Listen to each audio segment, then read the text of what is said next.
Say me or you. It probably wouldn't be big enough, honestly. Oh, not the Ethan size one, but if I printed it for us, it would have to be even bigger. Oh yeah, I can see that for sure. But anyways, it's 5:00. It's Wednesday podcast time. Say me or you. And I can hear voice, but let me make sure I can hear myself. I can hear myself. Yeah. Yay! Yeah, I can hear us too. Lost episode 39. You're not gonna get it, folks. It's deleted. It's gone. Bye. Sorry for everybody for last week. That was my bad. I didn't know what the hell happened, but I just deleted the program and reinstalled it, and it fixed. So whatever it was, it's gone now. Damn if I know. Yeah, me neither, because I was confused. I'm like, I'm seeing my voice box, little bar going whoop, whoop, whoop, whoop, whoop, whoop. Every time I'm talking, thinking, okay, it can hear me. Nope. Yep. Apparently not. So, yeah. How was your week so far? I'm sore. That's weird. I'm sore. My legs are tired. My wife hurt her hip, my feet, my ankles, my knees, is cankles a thing? Yes, cankles is a thing. Okay, whatever that is, that's hurting too. You got things hurting you didn't know could hurt, huh? Yeah, I'm like, they always say when you hit 30 years old, God goes, oh yeah, by the way, pain. And that's what I'm feeling right now. 30? Man, what you talking about? 30 ain't shit. I'll be 40 next year, and I'm gonna tell you every morning I wake up there's something new. I'm like, ow, I didn't know that hurt. What I do to make that hurt?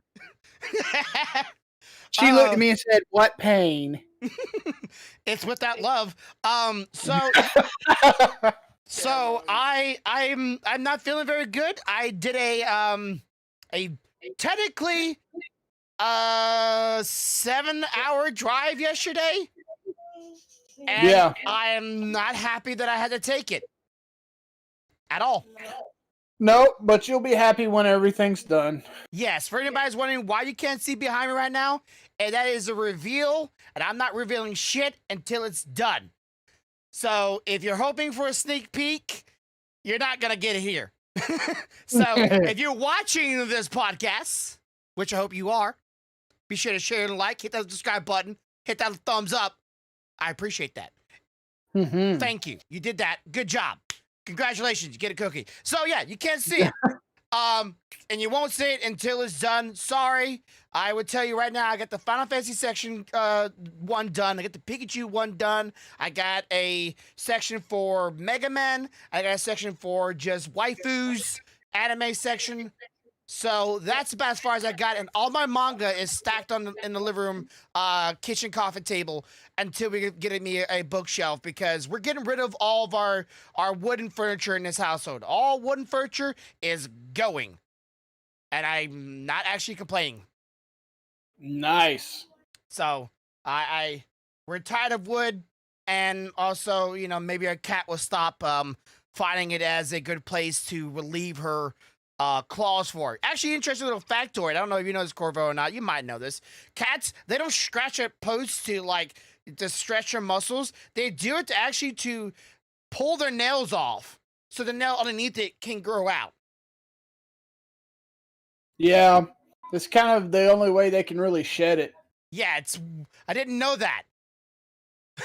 I always thought the cats were doing it as a means cleaning their nails out, or maybe where the skin and nail was, and they were trying to get the stuff out, or maybe stretch some of the muscles to comfort them a little bit because they're always being retracted. But yeah, nope, I was wrong. A lot of people also have the misconception that they're doing that because they're sharpening them, but that's not the reason either. Chickens do that for their beaks. They eat rocks to sharpen their beaks, but that's always so funny to see. He's like, you eat rocks? Yeah. Out. Now. Out. Now. And just leaves it there. Anyway. So, yep.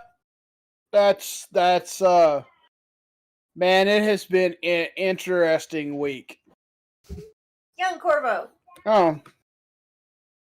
Random picture. Oh, young man. Corvo and stealthy. Is it younger or stealthy? But Yeah. You look so youthful and vibrant, and Southie doesn't look very much different.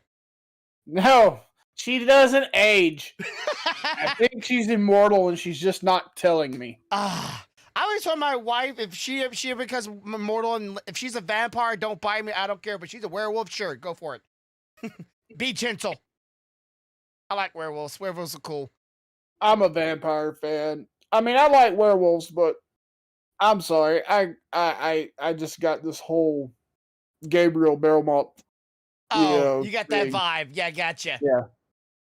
I just So I don't really get the whole elegance and suave. I'm like, I want to be brutal. That's the difference. I mean, you look at Gabriel Belmont that became Dracula in Castlevania, and then you look at other vampires. He's not the same. He's a brutal bastard. Well, yeah, he's and he looks good while he does it. Look good while I do it. I do say, for those of you who have not watched the Netflix special of Castlevania, you're doing yourself a disservice. If you like Castlevania in any perspective, the ending of it was like, I'm talking about the real ending, not just kind of ending. The ending was like, oh shit, they're back. Yeah. And okay. Wait, not only are they back, but they're chilling in a hotel room. So we're gonna make some more. But yeah. More brothers. That's all we're gonna say. I loved it. Now, what's not loving it right now, and I hate to bring back this Band-Aid, but I'm about to rip this bitch off. How's He-Man doing for you? We didn't talk about that last week because, well, I was muted. Okay, so any update on it or anything you may be feeling about it? Because they've already took it off of their front page. I am pissed right now. Okay. I am pissed. So, I mean, honestly, they would have to do some creative writing to bring, the character it was named after back to make me watch it. So, okay, let's just say for sake of argument, all of season 1, they go at the rate they're going right now. Bad idea already, but they did it. But then in season 2, they go, okay, well, we did the fans a disservice. We called you a bunch of pieces of shite. The writer called us, a bunch of, what's the word for it? What's the word for it when you're entitled, assholes? And they decided to bring He-Man back. Just season 2. It better be one hell of a write-in job is all I gotta say. And it's a little too late to reanimate all of it. But then again, I think Netflix, you better take the L on this one and just redo it. Just go, yeah, our bad, delete. Yeah. And redo. Well, I mean, I don't know, man. Like I was telling Stealthy, if they had never put his name on it and just called it Masters of the Universe, I could have went with that storyline because it would explain why it's just Masters of the Universe. Yeah, and but then putting his name on it and then removing him from it, that doesn't sit right with me. Okay, so unless, and I don't know, because I will give them this benefit of the doubt, unless their entire intention was to pull him out for the first season, give everybody that feeling of loss, and then write him back in somehow, that would be okay. Because that would create that whole, he was such a prominent force. And how people feel after he's removed. But wait, we managed to get him back. That whole emotional roller coaster, that would make sense. Mm-hmm. But they would have to come up with something to make that happen. Okay, so here's a little spoiler warning. I will give you the okay when spoiler warning is done. If you didn't catch what Corvo's saying, He-Man was literally killed by Skeletor in the back in the first, half of the first episode. Just, yes. Yeah. And then the girl goes and has this magical powers out of nowhere. And they can't stop talking about He-Man, though he's gone. And she goes, well, screw this thing. And she literally gives up on a job she's been wanting her entire life. And she goes full on a different direction from the original show. And changes her looks. And now she has this magical powers. And now she's pretty much He-Man. And she's pretty much the main character. Now, Teela does have a reason to have magical powers if you know the canon. Yeah, she's been having powers, but... Well, I mean, her if you know the canon, her powers actually come from her mother, and her mother is the sorceress. Yeah. So, I mean, it makes sense that she would manifest after such a loss, because to her, that was a huge loss. Mm-hmm. But what doesn't make sense is why, with all the abilities that they have, nobody would look for a way to bring him back. You know? So they didn't want him in the show. I mean, I feel like basically what they were trying to do was say, okay, this was a male-oriented show. We're going to remove the male and put a female in the lead to show y'all how PC we are. Yeah. And that's exactly what I felt like happened, unless they, like I said, unless they have some other plans that I'm unaware of, like she has some ability later or finds out some way to do some time paradoxical shit and bring him back. See, I'm gonna watch the rest of it because I'm kind of like I know you said last week that you weren't a big fan of the way it looks, right? No, I'm not a real big fan of this particular animation. No. Okay, to me, I don't really mind it. I think it's kind of nice. It's not like it's the best, but you have a real grasp on the original He-Man. You have a guess you might say a heart for it. A heart, you know, you connect with that art style for He-Man way better than most people would. I don't really have a attachment, if you would even call it that, to that art style. I just like He-Man. Though Killed Off He-Man kind of made it a little bit of a wow. And yeah, PC's most like woke vision. I get it, but you could have done that without having to kill the man. Like, what is, you could still do this whole activate, you know, this whole PC side without killing the guy. I mean, they could have had her activated into this badass person without killing him. I mean, it would have made more sense for her to have some other traumatic incident happen without killing the main, you know, the focus of the original show. And him having, I mean, hell, he could have been mentoring her through her progression into this badass that she's becoming, you know? Or she could have been like, a person that's growing up and going, hey, I want to go find my own side, and had a He-Man story and then had a her story. You know? Yeah, there's plenty of shows out there now that are running two storylines in the same show.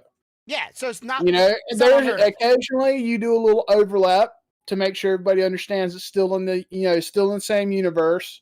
But you can run a couple episodes on him and swap to something that she's doing and swap back. It wouldn't have hurt shit. AKA Game of Thrones. They had like 5 people at one time. Yeah. They were running like 5 storylines. That was not unheard of. But now, I have something I want to show you. Okay, you have a bit of a show and tell here. So I got some new pops. Pop figurines. Okay, for anybody who does not understand what the pops are. Oh shit, Scorpion, nice. I saw the Sub-Zero one. So if you got that one, yeah, okay. I saw that one at Walmart. Too. Yep. So I did not see Scorpion though. Yeah, Scorpion looks pretty good. Stealthy seen him in a display of pops that weren't even Mortal Kombat related. She's like, oh, Scorpion. I'm like, what? Where? What are you talking about? So yeah. So Stealthy's the one that actually seen both of those. Now, I don't know if I ever told you the story that about the time my wife sold a Boba Fett pop figurine. Yeah, you told me. Okay, so I'll tell this on the podcast. Don't ever don't look down on pop figurines, and this is the reason why. Okay, so a while back, this is probably 2 or 3 years ago, when GameStop was still doing relatively okay, and we went to a GameStop, and my wife at the time was big into Boba Fett. She loved Boba Fett at the time. She goes in and out of these fades and whatnot, and I saw Boba Fett amongst like 4 or 5 other Boba Fetts, and I grabbed one off the shelf, and I bought it for her. Okay, not a big deal. Now I'm a big thing.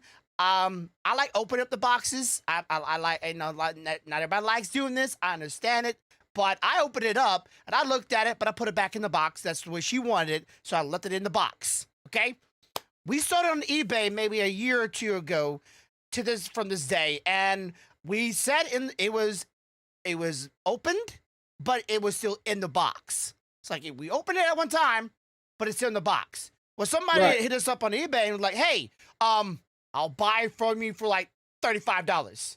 It's like, sorry, we cannot accept your payments through eBay through the message system, because eBay will, if you do that and you get reported, you will be removed from eBay and your sale will be taken down and blah blah blah. So it was against rules, so we couldn't do that. Like, we can't do that. Right. Sorry, just bid on it.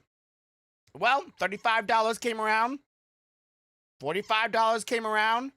And we got another message like, "Hey, I'll buy it for you for $45. Let me buy it." Like, sorry, can't do that. Sorry. And we're like shaking our heads like, why are people paying $45 on this thing? Well, with the 60, with the 70. And we're like, what the fuck is going on? It's just a regular pop figurine from GameStop. Not a big deal here. There's like 5 or 10 of them on the shelf. Now that these things are rare. It went to $100. Like, what the fuck do we have here? Went to $120. It sold for like, I think $125, $130. Like, that's literally pop figurines are $12. Something like that. So that's almost like a 110% value increase. Math here is not what I'm really great at, but why are you buying figurines? We never figured it. We never found out why, but people bought it. And that's what I said. You buy something and you have a pop figurine of it, keep it in good condition. It might be worth something. Yep. I'm still confused. However, you're not getting any of those. Those are all mine. I'm the worst. I have to open up mine, and like, I don't, like, they still wanted it, even though it was in the descriptions. New, or like new, box was open. Yep. So you'd be amazed at what people will pay for some stuff that they really, really, really want. Yeah, but like we're thinking like it can't be they're not going for the 32-inch. They had like a really big one. Like, you ever see the big heads and like the larger version pop figurines? I'm sure you've seen some of them before, right? Like the really big ones. Yeah, you mean like that big Skeletor that's back there? Yeah, like there was a Boba Fett of that. So like, it's not that one. It's a small one. So why are they going for the small one for so much price? It wasn't that. Didn't have a sticker on there saying limited edition. I think it said maybe said GameStop on it, but that was it. But like, I don't know. Talking about figurines makes me want to bring up this topic. So in case the person that's designing my model is watching, I need to actually apologize for all the ranting that I did. The ranting. Yeah, remember when we had the conversation about the person making my model? Yeah, and then you told me that they were having some communication problems. So what it boiled down to is, there was 2 problems. There was a communications issue because she didn't speak English or understand English fluently. Okay. And B, being that it was the first time I had been through Fiverr, I did not realize all the parts to it. Okay. So she was doing it in parts and not in one solid No. piece? What I mean is, I didn't understand the entire like offer, counter offer, discussion part of it. Okay. You're not supposed to be doing discussions of it if they don't want it. No. You don't understand what I'm saying. So a lot of the way a lot of the people on Fiverr do things is like, you put out an offer. Mm-hmm. Then they reply with their offer for what they think they can do it for. Yeah, which they would put it in the job Right, description section. right. And you look at it, and instead of just outright ordering that, you're supposed to actually contact that person and discuss a little bit in more detail about what you're wanting in case they underbid themselves. Mm-hmm. Because they may not know exactly what you want. Well, I didn't do that part of it. I did put in the description kind of a very straightforward description, but she didn't realize because of the language barrier, she didn't realize exactly what I was asking for. She understood that I wanted a 3D model and that I wanted it in a specific format, but she didn't realize that I wanted the entire body of the character. Because when I made the offer, when I put the offer out there, I included one shot of the entire body and then a couple of headshots so that she could see more detail of the face. Mm-hmm. So when she offered the 80, she was assuming because there was more headshots than there was like an overall body shot, Yeah. that I was looking for more like a bust type situation, not a full figurine. Okay, so she Okay. thinking shoulders up. Right, and that was just a miscommunication. Mm-hmm. So when I went back and talked to her, she realized that we weren't communicating as well as we needed to make this thing happen. So she went and found somebody that spoke fluent English and actually had him sit in while we were messaging Mm-hmm. so he could translate for her. Okay. Okay, and then when she was able to tell him what she had misconstrued and tell it to me, it made sense. I get, going back and looking at the way I posted the offer, I could get where she might have thought that I meant just the bust because there were more pictures of like shoulders up than there were of the full body. Okay, so she was just going off the predication of imagery rather than Right, the words. right. So after we discussed it, she was willing to meet me halfway. She didn't charge me what she normally would have charged someone for a full, character like that. Okay. But I did pay her a little more so that she wasn't getting gouged because she didn't understand either. All right, so the model is not scheduled to be done until like 2 weeks from now, but she sent me a message. I think it was Monday saying that probably this weekend she would be done. So she's still doing it. She Yep, costs she's like still doing it. how much did it cost to? Okay, I know she said you said this is not how much normally she would cost for. Normally a full character like that in STL in high detail costs a couple $100, if not $250, $300 Mm-hmm. for someone that's tier 2 5-star. But she ended up meeting me. I think I ended up spending $150. Okay. So because of the miscommunication and it on her side and my lack of understanding how I was supposed to go about things, we kind of met in the middle. She got a little more money because she was doing a full model, but I didn't pay as much because of her misunderstanding. You understand? Yeah. Like there's a lot of details in that character. And right, I could see around 250 for that much details in that characters because right. there's a lot of parts that don't really can fully connect or wave off the character, and a lot of details in the clothing, and her hair has a lot of details, a lot of movements to it. Right. Unlike my character, right, is literally she's wearing a t-shirt, stretchy or leggings, has a tail, has some ears, and so on. But yet some people still want to charge me $250 for that stuff, and I'm Right. like, Right. no. So Right. So after talking to her, something like what you wanted wouldn't have been nowhere near that for her. She would have probably done that for like $70-$80 maybe. Mm.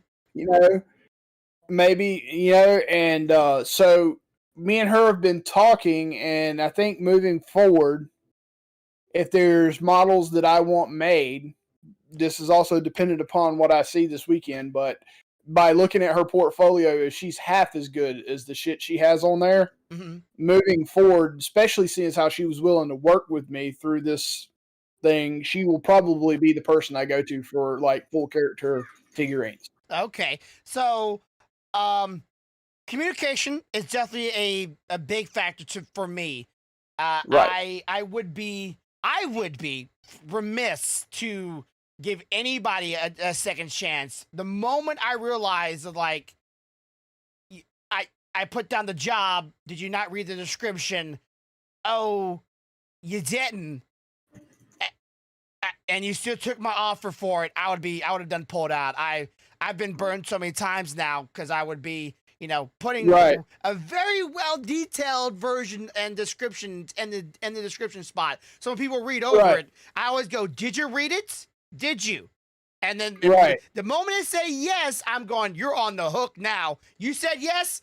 Come here, bitch." That's my thing. And if she would have said yes to me, I would have been personally upset. So I can understand where you were upset. I was upset until we figured out what the issue was. Yeah, you talked it out. You figured out how to fix the communication gap. Yeah. So yeah, moving forward,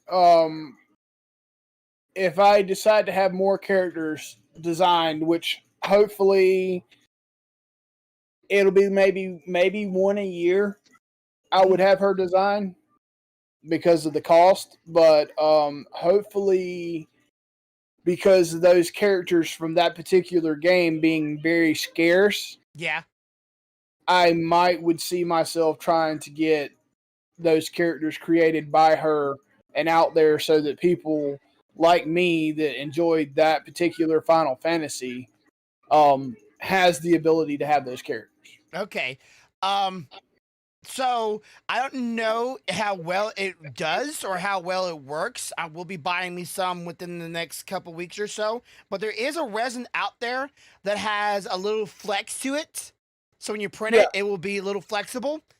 I think that would probably be way better than the resin we've been using, because this shit almost has no flex to it. Like, this seems like a lot of flex. It's not very flex. I'm being gentle with it, because if I even go a little bit past this part, it's gonna snap. Right. Which most figurines aren't like that. Like, they give a lot more. Most figurines, not all figurines, just for anybody out there. That's why I like figurines. If I order or buy some, I make sure they have a little bit of flex to them, because I have a tendency of things dropping. Of course, now with this new stuff back here, hopefully they'll never drop anymore. But I like figurines that can flex, because if they were to drop or fall over, they won't just shatter like glass. Right.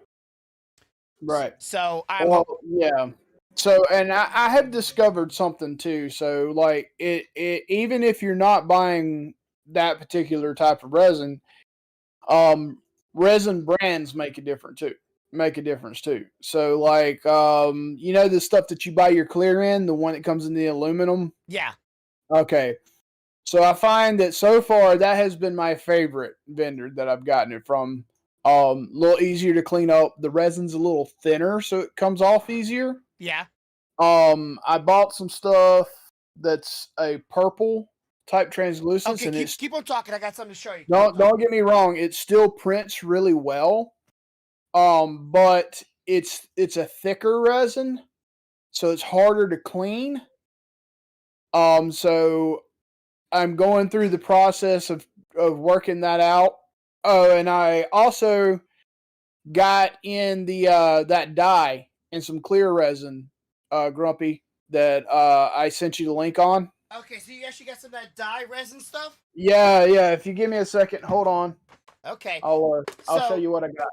I got something new myself. I know you're working on. You may have not said this on stream or on anyways, but I know you've been working on your little your designing. Are you okay? Question is right now, before we get too deep, are you designing 3D print parts for your idea of your resin cleaner? Okay, so yes, there are a few parts that I have designed to go with this setup to make it easier. Mm-hmm.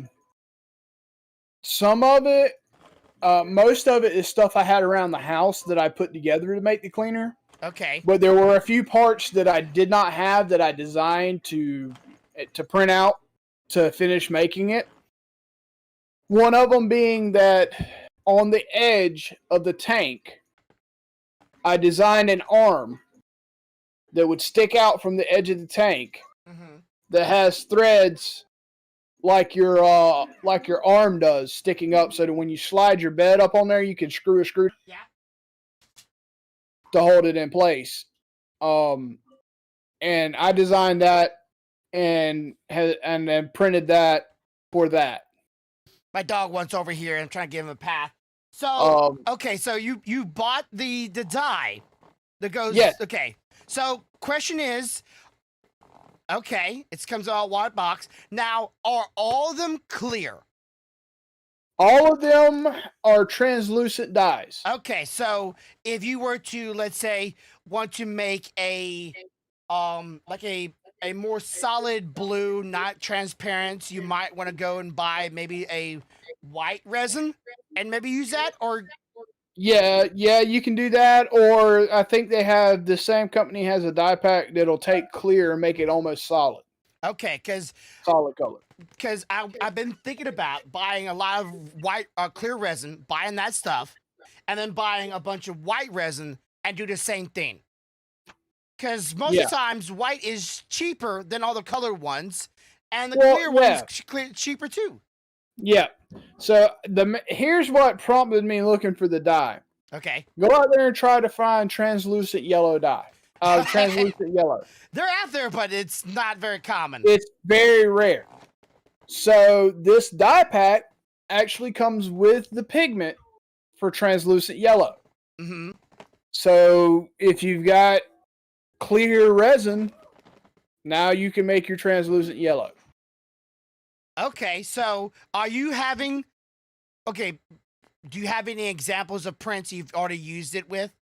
No, I do not. Not yet. Okay. I'm waiting until I can budget in some containers that are like 25 or 50 milliliter containers, because I don't want to dye the entire bottle of resin. What I want to be able to do is pour a set amount of resin into a container, drop some pigments in it, put the lid on it, shake it up real good. Yep. Shake it up real good. And then now you have that color, Yeah, like this isn't orange juice. This isn't an orange soda. This is colored dyed or airbrush paints and resin. And this is how I've been doing it myself. I took a big gamble. Really, I did when I used airbrush paint for resin, and it actually cured. That's why I was asking if you actually used it yet so far, just to see maybe on the chance it would to, like, I don't know, not let you cure it, because that's a big gamble when you color your resin. This right here was specifically designed for UV printable resin. Really? To dye, yes. Okay, I didn't read that description. That link I sent you, if you read it, it will tell you that it's specific. Boy, stop. Okay, so it actually said... Go to your room. Now. Anyway, it's specifically designed for that. That's what it was made for, these pigments. I thought it was maybe just meant for just resin that just cures by just sitting there. No. If you read the description, it will tell you it is meant for UV curable resin. Okay. Well, I got something while I was at IKEA. For anybody that didn't understand what I mean, I went to 7 hour drive. Went to IKEA this past week, or yesterday actually. I got home. I went out or left my house around 8:30. Got back around 7. But a lot of things have happened there. But we went to IKEA, got me display cases, got me some pots and pans. But I also got me something else there. And I know you got your contraption to clean your resin. And I used to have one too, but I found something when I was there at IKEA. So if anybody out there can't maybe, figure out a way to cleaning your resin prints out there, this might work. I'll let you know in a week. I got this. Yep. That spins. So hopefully I'll be able to, really get into this and just. So hopefully on that works. note, I'll discuss a little bit of the principles for this cleaner that I'm working on. Okay, So it's air. It's went through a couple of revisions. The All first time I put it together, I literally bought nothing. I found the stuff around the house. So I had an old air pump for fish tank, Mm-hmm. and I had a bubble stone that goes in the bottom of the fish tank, and I had a Tupperware container that's about this tall by 8 inches square.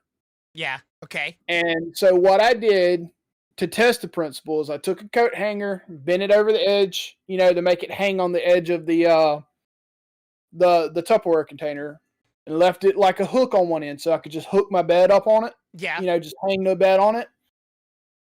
Filled it up with water to where it would come up and touch the bottom of the bed. Put the bubble stone in the bottom of it, plugged it up, and let it run for about 10 or 15 minutes. Took it off, and it did a pretty good job. It wasn't perfect, but it was a hell of a lot better than just rinsing it off or shaking it or something like that. Mm-hmm. So in the discussion of this, I had spoken to Mama Corvo and told her what I was doing. So we're walking through Walmart, and she has an epiphany and looks over and sees one, those little $20 beta tanks? Yeah. They're like square, not very big, but so she purchased one of those to use as the tank instead of a Tupperware container. So it's a little nicer, a little more, I guess, compact a little bit. Yeah. It would be limited to the size of your prints go inside of it, but you don't have a huge bed on your resin printer anyway, so you're not right. No, I mean sticking... it's probably, I'd say this thing's probably 8 or 10 inches square. Mm-hmm. And it's probably at least that high. So after I got that thing, I went and designed an arm with a slit in it so that it would split and go over the edge. Yeah. The tank. And it has an arm that comes out off of it, and it has the threaded rod sticking up like this for you to screw a nut on. Yeah. Just like just like your printer. So you take your bed off, you slide it on there, screw your nut down, just like you do on your printer. Turn your pump on and let it go. Okay. At the same time, I took my 3D print pin and mounted the motor to the side of the actual tank. The motor for the bubbler? Air pump. For the air pump. Yeah, okay. Yes. So what it is, I held it up there and made U-brackets around the legs and let them set. Yeah. And it's just chilling on the side of the tank now. Okay. So right now, I'm at the point where I'm working on getting the bubble stone to stay at the bottom because those things are light, so they like to try to float. Yeah. But I've got a couple ideas. Stealthy actually came up with the one that I'm fixing to test next. So I'm going to take some fishing line, clear fishing line. I'm going to drill a couple holes because it's got a little plastic flange that goes around the bubble stone. Yeah. And I'm going to weave it in and out of the holes. And while I'm doing so, the loops that are left hanging off, I'm going to put like some fishing lead weights on it. Okay. Yeah, I get that. Because you don't want to fix it to the bottom of the tank, because if the bubble stone stops working or breaks or something for some reason, you need to be able to replace it. To remove it. Yeah. So I'm going to try using that to weight it down. If I can get the weight down issue done, and I've got a small upgrade to the arm that's coming out. I made it a little longer because it wasn't quite to the center of the tank like I wanted it to be. Yeah. I get those two things done, then I'm going to do a video on, I'm going to pull out the original stuff, the Tupperware container and the hanger and all that stuff, show you how I tested it. walk you through the thought process, and then I'm going to show you the end product that I end up with. Okay, so the premise of this is the air bubbles go over the printed item on the resin bed, Right, and which moves the water around it because the air bubbles are moving matter, which is mass, around the object, which right, is removing the the resin residue. from Yeah, its over a period right, of time. Just like mine, right, I would be putting in this scene, and the centrifugal force of the water spinning around inside the scene would eventually probably align for a better cleaning. right. So, is the air bubbles coming up? Because I've seen air bubbles before, and some of them come up like a trickle. Do you have this It thing on depends. full pump and then like it's? Right. So what it is that really depends on two things: how strong your pump is, Mm-hmm. and which type of bubble stone you have.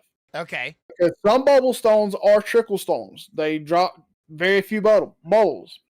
Some bubble stones, like the one that I have, that was in my old fish tank, are what they call high volume. So Yeah. this thing puts out a hell of a stream of bubbles. Okay. Now, obviously, the more bubble stones you have in the bottom of this thing, the better it's going to be. So let's So say you would have like a strip going across with a bunch of holes, and all of them are pumping up little bubbles. right. Would that be like have a more balance across the tank? And that's not a So very big tank, but the idea where I want to ultimately get to, mhm. I'm going to show people how to do it on the cheap Okay. without costing, and then I'm going to show you where I'm wanting to ultimately get to, which is going to cost a little bit. There's no way around it, Mm-hmm. but it's still going to be a hell of a lot cheaper than $200 for a cleaner. So my idea is ultimately I would like to have several bubble stones across the bottom. And I'd like to have a pump strong enough to run all those stones at high volume. I've already looked at these things to see what it would cost, and it ain't that much. Mm-hmm. Um, and then like the hood that goes to this tank just sits down on the top, and it actually has a recess that a light sits in, so you can kick your light on, and you can see everything going on in the tank. So realistically, you probably could put a UV light inside of it and be curing it and cleaning at the same time. You probably could, yes. But I wouldn't do that because you got to keep in mind anything that hasn't been pulled off by the bubbles is getting hit by that light, so it's getting hard and making it harder for the bubbles to push it off. Okay, because I have seen some like professional grade cleaner and cure at the same time. Do you Systems. know how that actually works? It's not I've done research on them. Those They don't mostly actually do it at the same time. Oh, okay, so they just So mostly there's a just basket that sits in a container inside of it. Mhm. In the bottom of it, it has a propeller that spins the water Yeah. around it, and that's what cleans it. What they don't tell you is to cure it, you still have to take that whole water container out and sit it on the turntable and turn the cure light on. Oh, okay. Well. So it is a 2-in-1, but you still have to take it out of the solution and put it on the turntable. Which I do have to say, I do like their design of that. In a lot of ways, a bubble sounds pretty cool. But like they have the container and they have like a magnet propeller inside the container, and below it is another magnet that's like just like connecting it, and then it's just spinning that, and then it spins the propeller. That brings up a video that I seen when I was thinking about how to build this thing. A dentist that uses resin to make positives for teeth molds. Yeah. He didn't want to spend $200-$300 on a cleaner either. Yeah, I don't blame him. So what he did is he bought a $60 little unit that they call a magnetic spinner. Mm-hmm. It looks like kind of like a food scale, honestly. Okay. And he takes a Tupperware container, fills it, because he uses regular resin. He doesn't use water washable. Yeah.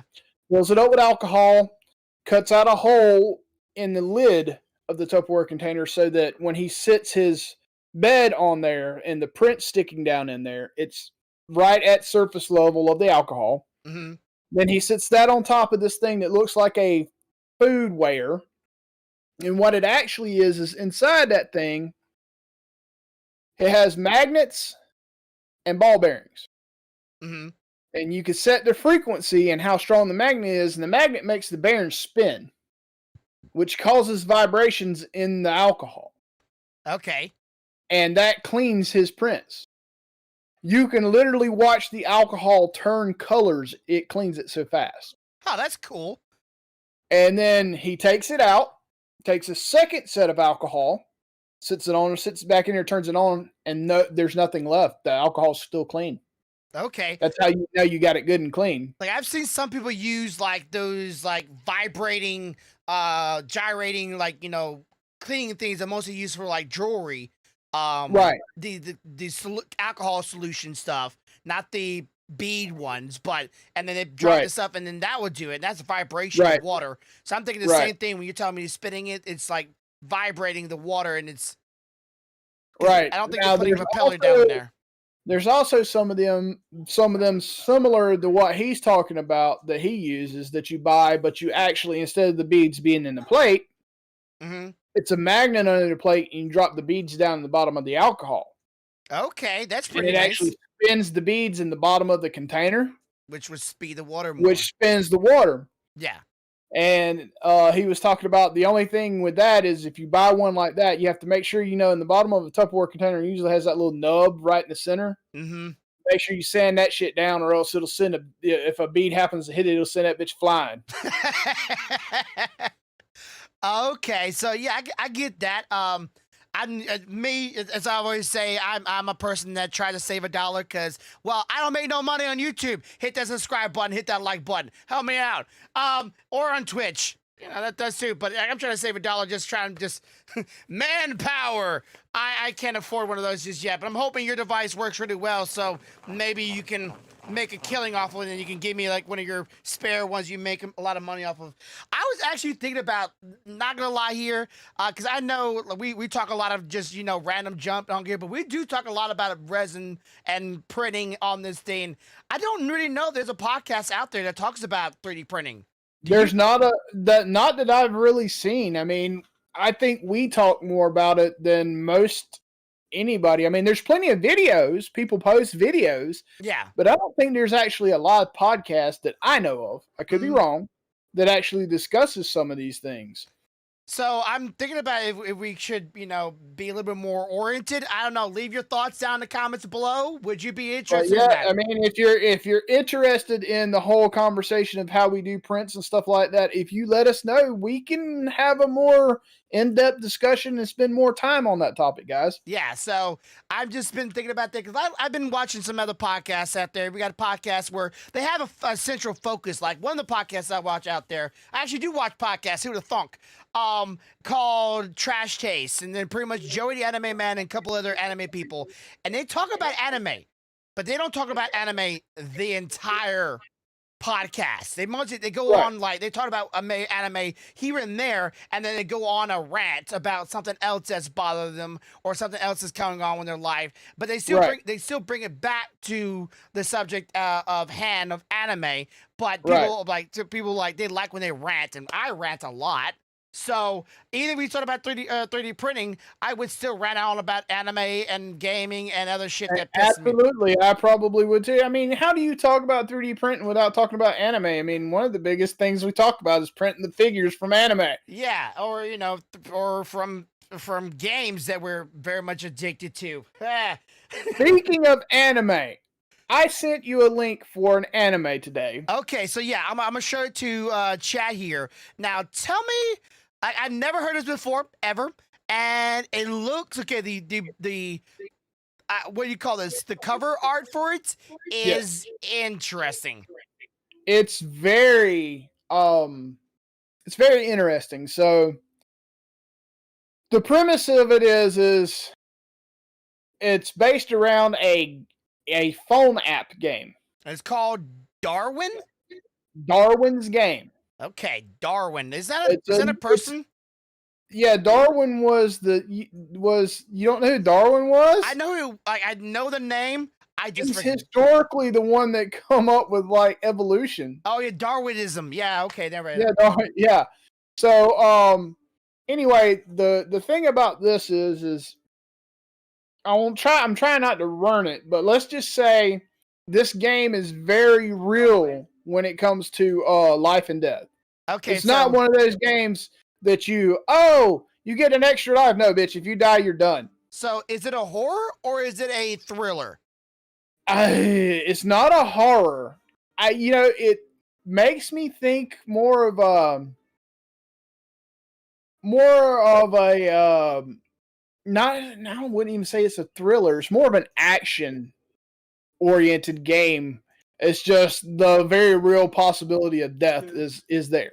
Okay. I mean, it's not like you watch some of these animes, and you see where people get caught up in these games, they're locked in these games or something. But ultimately, if you have extra lives or something, you can survive. This game, there is no such thing as an extra life. Like, you quite literally from the onset, if you get into a battle, a special event or something in this thing, and you get killed, you're fucking dead. So you play to win. Yeah, no matter you play to survive, basically. And the premise is the guy didn't intend on playing the game. Let me change that. He didn't know that it was for real, like life and death. He thought it was just another game on a phone app, and you heard about. He gets pulled into it, and he goes through a few things that to begin with, he's not real cool with this whole taking lives thing. No, he's not that kind of a person. But then, let's just say somebody crossed the line, and oh boy, he might not have been cool with taking lives, but damn, he's good at it. Okay, so are they playing against other people? Like, is it a okay? So it's a competitive game, but there's events in it. You do have special abilities. You get one special ability. Basically. You can have more. Well, you can have more than one later, but you start with one, and it's given to you at the onset of you joining the game. At random or by choice? Yes, it is tailored around the person. Mm-hmm. Granted, due to the number of people playing, some of them already have titles and stuff because they've seen that style, manifest before or something, because some people are similar. Mm-hmm. Our friend here, who is the main protagonist, at the beginning of his quite literally said error, unable to compile data on his special ability. I know, but so he couldn't even look at his phone and tell what his ability was supposed to be. Okay, so it's not going to be one of those plot armor, though, like, this man was regular old Joe, but just so happened to get the best dang ability in all the game, and now he's about to destroy everybody. It's going to seem like that until they explain how his ability manifested for him and how he ties back to that in real life. And so... Does it feel like plot armor? And he could quite literally get his ass whipped at any moment, even with his ability. It's kind of funny because most of the best things he does has absolutely nothing to do with his ability and all about how he chooses and makes choices and how he sees the situation. Okay, so it's more of a personal battle than just plot armor ability equals win. Right. I mean, he has a pretty awesome ability. Yeah. But without him being him, that ability wouldn't be worth a shit. Okay. Like, he wouldn't, if he didn't think the way he thought, it wouldn't matter. I mean, like, so he about died at one point. He about died at one point, even with this badass ability. Okay. But that also pushed him into him remembering some things and about himself that helped him get a grasp on what he was trying to do. Okay, so where is this? Okay, where can people find this anime? Netflix. Netflix is showing it. It's Netflix. I'm gonna trust you, but I don't trust Netflix. I'm gonna say that right out in front. Netflix, quit screwing with your anime audience, and yeah, we are entitled. I would say Netflix is a 50-50 thing. I know but I will say that I was thrown off by the name. Darwism. but I chose to watch it just to have something to watch. And dude, I'm hooked. This shit's badass. Good. I enjoyed it. Like literally, the biggest victory he wins has nothing to do with his skill. Okay. And all about his brains. Well, that's good. Good to have a character with some thoughts, and you can maybe learn something from it. That's definitely a sense of like self earning instead of just just having a W under your belt because you have a unfair advantage. Oh yeah, and he will try to bluff you so quickly to keep from having to kill somebody. He's one of those. Unless you cross the line and push him to that point, he doesn't want to kill. But like this last episode I just watched, they crossed the line and he is very good at killing. Apparently, he didn't even realize how good he was. That is a human nature. Like we're not prone to kill, but we'll kill when we have to. I don't know. There is one character that's a friend of his, and she's a little bit nuts. Let's put it like this: her line is him. Okay, don't cross the line on him because she's the number 4 top ranked player for a fucking reason. Oh, so she's waifu materials. Is she tsundere? Yeah. Okay, question: is she tsundere? Do you know what tsundere is? I can't remember off the top of my head. Okay, tsundere is pretty much crazy girl that will stab and kill and murder even anybody that fucks with her main squeeze. Yep, that's her. Most definitely. She'll technically fucking murder. Yeah, I mean, she don't have a problem with she is not the character that has a problem with killing. I mean, she wouldn't go out of her way to kill an innocent person. Mm-hmm. But bitch, if you join this game, you signed up for this game. It's a life and death game. You fucked yourself if you run into her. Okay? Because her goal is he almost got his ass wiped to her when they first met. Well, that's unfortunate. Let me make sure here because I think I don't know how you spell tsundere. Is the fact that he literally did not know how to play the game. Yeah, but dude, I love her character so much. Then she got all, oh, he's so cute and adorable. He has no idea what the fuck he's doing. And she is doe-eyed like hell for him.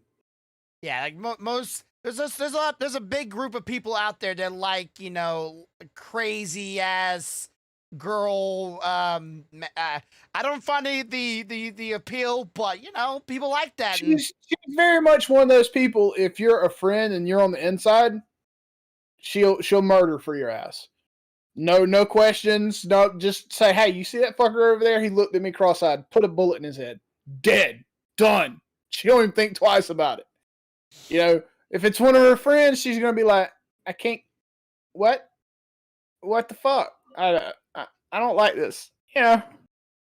But yeah, she's pretty badass. So if you like that you like the way that sounds, everybody go check it out. Go give it a looky loo. I would check it out myself. Probably something actually more my wife's alley. Not gonna lie, because she likes that idea. But we'll see. We'll probably something me and her will watch together because it's really hard for me to find her an anime that she's willing to watch with me. And every time I show her, hey, this is a good anime, she goes, no. And then I show her and she's like, oh, I love it now. Kind of happens every single time. Yep. And sounds cool, but I have to go wait and see it. So you have it. Go check it out. Of course, I'm sure there's a manga out there of it by now. Like if there's an anime, there's a manga. It's always like how it, correlates hand to hand pretty much every single time. There's a lot of manga out there that I'm actually reading that it's in front of the anime, and I'm like, I am so stuck on reading the manga that when the anime comes out, I still watch the anime because I'm not gonna lie, I kind of like the lazy side of it. I like to just sit down and just watch the events unfurl, you might say. Yep. Okay, so question for you though, how is the resin printer going for you now? It's going pretty good. The new one I was able to actually complete printing a print that I was having issues with on the other one. Mm-hmm.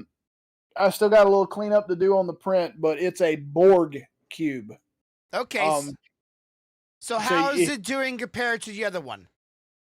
It's doing much. To me, it's doing much better. The only problem I have, one thing I've noticed is on my Anycubic, the supports didn't leave any marks when they come off. Mm-hmm. Okay. On this one, even the narrow ones will leave like a little bit of a mark, and you have to do a little sanding. Yeah. Whereas on the other one, when you popped them off, it was clean. Okay, so if you can figure out how to fix that, let me know because I was the same problem as well. But I am trying to figure that out. I really am trying to figure out how to get that to not do that. Mm-hmm. Like there was a firm update a couple days ago, but that was a firm update, and also it was an update for the program I'm using. But I haven't like printed on it in a couple days. Of course, I did print out these, which anybody didn't see on my Twitter page. These little Dragon Ball keycaps, but these had no support, so didn't really help. Yeah.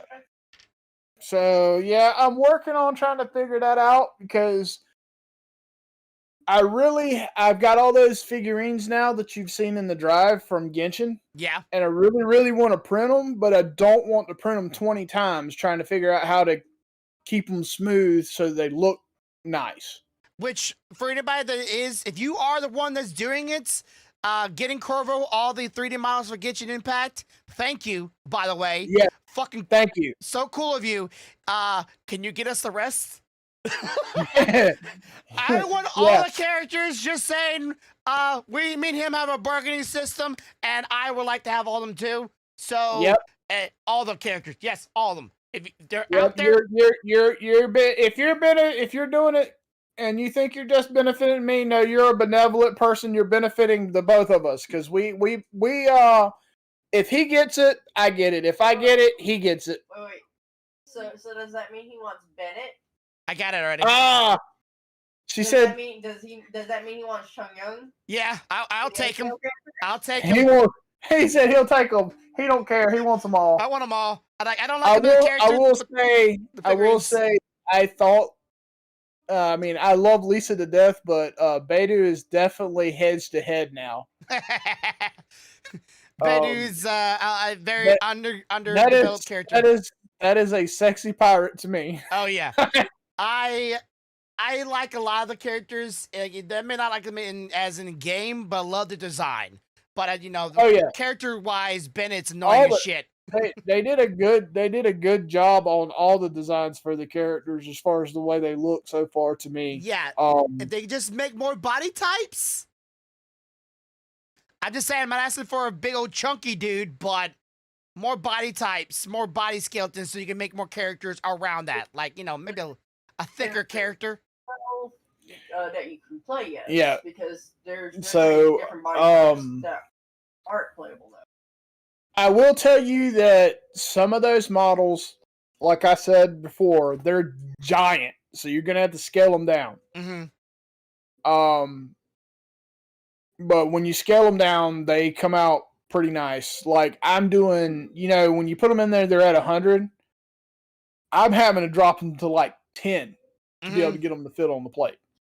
Okay, so explain that to people that may not be understanding what you mean at 100 and down to 10. All right, so when I open the software to set up parts of the model to be sliced for the printing, they come in at what they call 100% scale, meaning that's what the model actually was when you downloaded it. This is the size it is. They're so large that I'm having to scale them from 100% back to 10% of their original size to get them to fit on the build plate. Yeah. And even then, they're pretty big. So they're not going to be small models. Mm-hmm. But as I was going to tell you, if you scale them back to 10%, that is pretty much the maximum that you can go with the base fitting. And that's with the base turn like this. Not like this. Yeah, and But some like some of this. those characters are I would say super detailed, but some of them do have a little bit of details on there. So if you're a 3D designer out there, So it'd be easier to make a big 3D model and then do these let me the see design here. and then scale it downwards. Here, I'm gonna try to share my screen so I can give them an example. Give me just a second, okay? Okay. So So if you're out there and you're 3D designing something and you have it in the 3D programming when you're designing it, you don't really pay attention all too often. I'm gonna move the screen around so people can see it. Because right now it's a 3 screen, so I'm gonna put it on that side. But yeah, you don't always see all right, the design let of me it. let me know when they can see it. Okay, I got it. So you don't see the size of it in the 3D All right, model unless you so actually look at the scale. So this is the board cube. Okay? So the area you see outlined with in blue below the cube is the actual build plate. And what I mean by scaling it is you see this is at 100% right here. So this is what it come in as. These models that we're talking about are so large that I'm having to scale them back to like 10% just to get them to fit on this build plate, like I just did this model. yeah, the model previously was at 100%, which Yeah. is a good size for the bed and for the printer at the time. And so Right. when a person was designing that model specifically, they went ahead and designed it in a size that was reasonable for a resin printer of that type or a printer of that magnitude. But Right. sometimes they're so large because they had so much details and they didn't bother to look at the scaling of it. They just uploaded it and went, oh yeah, forget the scaling of it, and then they drop it down and it's 10 times as big. Let me see if I can pull in one of them so I can show you. But then and then you have, not only resin printers, you also have the spool printers or the filament printers, which can print out and print out pretty good, I'd say, details. But if you want really good details on a filament printer, you might want to print it a little bit big. So, okay, here's going to be a good example. This is the base for Bedu when it comes in. Okay? So, you see it covers everything. You can't Okay. even see the platform. Right. So, I'm having to do this to get it to fit on the build space. And then you can see that's so Grumpy. When you go to print these, remember 10%. I don't Change everything 10%. But look at this. I love the fact that they put Genshin Impact. They put 4 stars under the bottom. I don't know. You said you hadn't been able to look at them yet, but if you look under the bottom, they've got some words. Yeah, it looks like whoever designed it put their name and their Gmail on, their Gmail on there, and thank you for purchasing. So whoever purchased it, thank you for buying it and putting it out there for me. But yeah, and you can see that's large. I'll show you one other example real quick. So I usually, when I print on my resin printer, what I would do to make sure I get the max size of it, I would take whatever after I scale all of it downwards, whatever was the biggest item out of all the figurine, I would have it upscale to as large it can be on the bed plate. So when everything else scales up with it, it will still be within the margin of error of the printer itself. Right. So I found out the biggest thing on all of these are the bases. So if you set the base at 10% and then you scale everything to 10%, it'll all fit. Here's an example. This is just her hairpin. Okay. So again, I'm going to go boop and look at there. Yeah, this is why if anybody out there, I don't know if anybody ever listens to us, could get us a really big resin printer, I won't say no.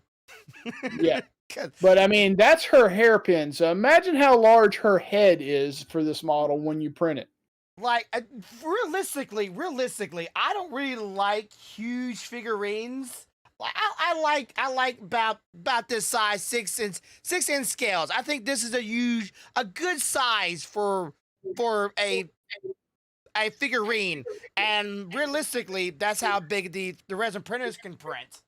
So, I can't even quite see that one. large. I can't even see that one. Like all I see was just gray. That's the head at 10% right there. I wish the person that didn't do a square pin at the connection points. I kind of wish they would have done a hexagon or even a round. No, never round. Never ever round. Ever. Because that does not lock it doesn't help you hold your part in place, Grump. Yeah, but it does. It can spin. I'm talking about like on the I'm sorry, I didn't be specific here. On the feet. Oh, on the feet? On the feet. Yeah, okay. Hexagon So- everywhere else, because I don't like the square, because the square one, like even though it can go in there, they have it in an angle. So when you print it out on the resin bed, it doesn't always quite just lie in there just perfect. But if it's just a solid hexagon, it should go straight down into it. But they do this like weird angle square thing. So how you think that's a large enough head? Oh yeah, that should be a 6-inch figurine after all said and done. Yep. All right, so we're gonna end. I'm gonna stop that and go back over here. All right, so to me, that's they're gonna be nice because they're gonna be large. You're gonna love the Xingling or whatever her name is. You're gonna love her base because they actually put a little more care into her base. Mm-hmm. It has a little bit more design element to it, but you're gonna love it. It's pretty nice. I don't remember. I didn't look at the Gene one. I did look at like a couple parts of the Gene, but I didn't look at all of them. Did the Gene one have a sword or not? I can't remember. I think that was not Jean with the sword. I think that was Jean like when she's standing in her office to speak to you. Okay, because I like the Gene with the sword. To speak to you. Okay, because I like the Gene with the sword. I like Jean, period, so I don't really care if she's got a sword or she don't. I mean, I love her ability to snatch a fool up off the ground and just toss him away. I would like it with the sword because I like the figurines that do display, a character either in combat or character in an action like thing rather than just sitting there and not doing anything. But yeah, I mean, I don't know who got those for me, who stuck them in there. Obviously, whoever you are, you've been to my website because the only way you could have gotten to that drive to upload those is by clicking on that link that I have out there.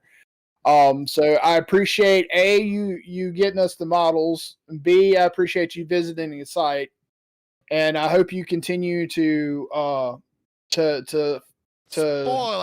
and enjoy it and surprise us every now and then if you want to with a model. I'm never gonna say no. Yeah, we're not about to start saying no to people's kindness and people's willingness to to support us in any facet. Of course, don't ever look in a gift horse in the mouth. I would like okay, what is in your opinion a good price for a resin printers? If you would say if you were to get you one as big as a CR10. Let's see. So the ones we currently have run around $200. You'd say that's a good round number, kind of close to it, right? Yeah. So when I bought my CR10 S Pro, what did we spend? I'd say about 600 is what I spent because it has the auto level and all that good stuff. I would say I would pay that for one that size. Okay, so you 600 or so? Yeah. Okay, because right now, or a couple of weeks ago, I saw it was on Kickstarter. We may have already talked about this before. There were somebody releasing like an 8K 3D resin printer, and it was like for it was like a Kickstarter thing, and you wanted to pre-order. It was around $1,600 to $1,700, and that's without anything else, just the printer itself. Well, see, here's the problem. Okay, one of the things you got to keep in mind: whoever's putting the printers out there, whoever's buying these things also has to buy resin for them. Mm-hmm. And the larger the resin printer, the larger the resin tank, which means it takes more resin to be in it, even if you're printing a small item, for it to even print. So you got to remember when you're pricing your product to not make it so expensive that the person can't afford resin to go in it when they get it the first time. They're doing a Kickstarter, which means the reason they have it that high is because there isn't any currently available on the market, and they're in the process of developing it. That's a good point. You're absolutely right. So yes, if it is a Kickstarter, the only way you're going to get the price down is you got to get people to buy it. Yeah. Now, I think the price will fall as it gets more popular, which would put it into maybe my price range. I would spend up to $1,000, between $600 and $1,000 for something like that. Now I've seen a lot of, like, when I first got into 3D printers. This is like 8 or 10, maybe I would say 5, but it's actually more than that. I'm thinking about it. So 8 or 10 years back, when my first 3D printer I ever saw was about the size of our resin printers, and they were like $800 then. I think the first one I ever seen was one of those fully enclosed little deals. You know, look kind of like a little cabinet. Mm-hmm. At the Books, no, it was Books A Million in Albany, wasn't it? It was Barnes and Noble. I'm sorry. And the guy was sitting in there. He had me a little table set up, and he was printing a Pokeball. Okay. So that's why I'm thinking, like, that's something that if you're a new person to 3D printing and you want a bigger one than ours, wait a while. It might go down in price.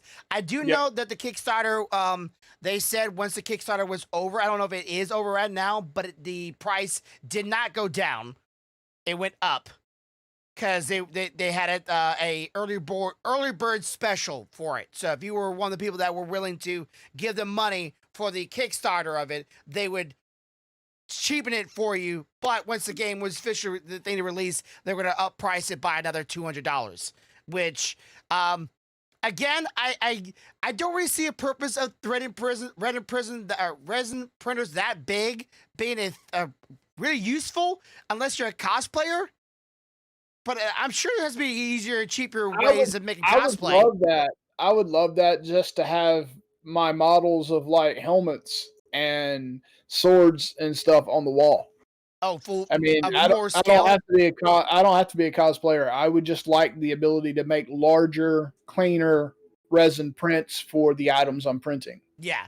Like I can only imagine if I had fully, a resin printer big enough to print the Masters of the Universe sword in gray, how well that would go together. But can you imagine having a resin printer out there with not only the scale and the look of it, but also the resin be at the same price as filament spools, $12, and that was actually good. Yeah. That's something I would like. That to me is really the downside to the resin printers is the price difference from a good thing of a spool of a regular printer from a good thing of resin. Which is why I print most of my large stuff, like the Masters of the Universe and that item I was talking about for Ethan and stuff. I print that on the filament printers for the very reason that more bang for my buck, and I can print them in larger pieces at the time. Yeah. So like we're talking about like a, let's just say for sake of argument here, a full side helmet piece on a spool printer. You may use half of that spool that you bought for $12. But for a resin printer, even at that size, you're talking about 2 or 3 maybe canisters of resin, and that can of resin, each one of them costs like $35 a piece. Like this right here. Can you imagine printing that in resin? It would look so good, but it costs so much, even if you make it hollow. Yeah. Like I know some of those like steadily growing. Yeah, I know some of them, like, they always put in design it to put like a metal rod down it, so it makes it a little more sturdy. But, or like, maybe some, pegs, but I don't really trust the pegs. They might snap. Yeah. So I would love a big printer. I really would. I just wish the printer's resin price would go down. Yeah. Well, I mean, the thing about PLA is, I have that pin now. So what's ultimately going to end up happening with this thing? This is to speak to your questions about the pegs. So where it hits at the seam right here, Yeah. I will probably slide the pegs in here and do like a short spot weld here, and the same on each side with the pin. Yeah. And sand it down smooth, and then anything else will get filled with body filler, and then it's damn near, and it becomes very strong and sturdy at that point. Because you're basically taking plastic and welding it together with plastic. Yeah. So it's not like having a compound that's holding it together. It's literally the same material. But it's that whole hilt of a sword probably was a quarter of your spool. Maybe. I mean, I printed the entire sword, every part to the sword, off of one roll and still have filament. Yeah, and on that roll. That roll probably cost you around $12 to $15 at most. It costs that one actually cost me about $20 because that is the 3D print Orlando stuff. Okay. So it's a little harder. When I say harder, I mean it's a little more rigid. Mm-hmm. So it has to be melted at a little bit higher temperature, but I find that it prints pretty well. Yeah, and that people like, well, there's some filament out there that does cost $35 to $45. I get that. And those have a really good Matter Hackers filament. Like I heard it's amazing filament. But it's not, to me, even though it's really great at filament and it probably melts at a good temperature and it probably adheres really good, there's some pretty good, really, in my opinion, really good filament that's half the price. So there's not a good resin out there that's half the price. Right. And that goes back to that conversation we had about those 2 different brands of resin I bought. Mm-hmm. So, then again, if you waste the spool, you waste the spool. There is no going back. Yeah, and this is true. As Stealthy was pointing out, then again, it doesn't matter if you mess up. The only way the resin messes up is if it messes you mess up printing, like you mess up a spool, Like if you don't, if you don't keep it, in a very dry area, you can mess your spool up with it being still on the spool. Whereas with resin, as long as the lid's on it, you're good. You're good. Which would make it easier not to store up, but keep well. Is that a Power Ranger helmet behind you, by the way? Yes, that is. That's a print that I'm working on for a friend.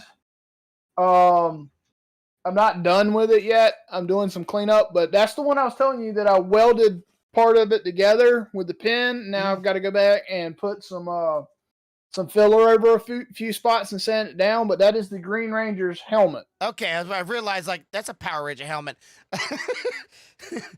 Sorry, went a little dorky there, but bringing me some old school thoughts right there. Ah, man. Okay, so That's cool of you to be printing off something like that. I've had plenty of people who wish I print some things like that for them, but He bought the filament. All I did was print it, and I'm putting it together for him. gotcha. Okay, that's pretty cool. And I'm sure people out there, if you want something like that, go on Etsy. You probably find somebody that's willing to do it for you. Also, I'm thinking about like selling my Dragon Ball keycaps and see if anybody wants that after I print another set and color it and everything like that. I like my Dragon Ball things. I know I said something on Celtic Stream the other day that she was laughing her ass off at because I was playing with words because I was being funny. I don't have the balls. About my Dragon Balls. And She started smiling. she was saying, I wish Corvo was here. I'm like, yeah, I was playing with my words. I didn't care. I was being naughty. Naughty. I was being naughty. So yeah, I'm gonna call it there. We're a few minutes over, but it's all right. But anyways, if anybody wants to check out my stream, I will be streaming within the next hour or so. I'm gonna go eat and take care of everything around the house, and then maybe do a few more things back there. But I'll be streaming afterwards, play some Genshin Impact. Corvo, if you're in bed by then or whatever, I would say you could join me, but you might not be able to. Yeah. But anyways, if you haven't already hit that like button, please do it. Share this around. Share this. I gotta do a little bit of editing, and then as always, every Wednesday at 5 p.m. Central American time, here at the Grumpy Bee Gaming. Come check me out on my Twitch channel at twitch.tv/GrumpyBear. And as always, have a good day, have a good night, have a good life. Much love, y'all. No. Bye.